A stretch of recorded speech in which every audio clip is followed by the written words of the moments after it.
5 of the most common and widely used WordPress plugins are compromised at the source level. These plugins include Contact Form 7, Simply Show Hooks, Social Warfare, Blaze Widget, and Wrapper Link Element, right?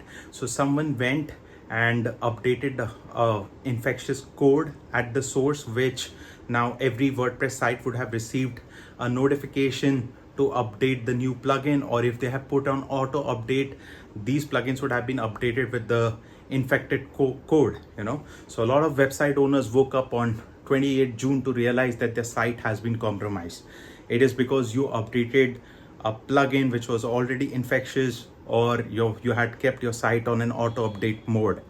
So a lot of these plugin owners are working to release a stable patch without this infectious code in it, but we have to wait and watch. WordPress has delisted most of these plugins from their official repository, so you can't new website owners can't go and download them off the shelf. So guys, this emphasizes the need of having website maintenance service. If you had regular backups of your website, you can easily go and restore the stabler version of your website back and go online in a few minutes. So please take website maintenance seriously, and my humble request to you, do not keep your website on an auto update mode. It's very important that you thoroughly assess, see and check if that version of a respective plugin is stable.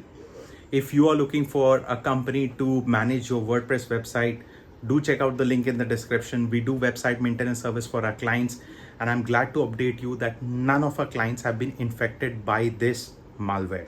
Thank you so much.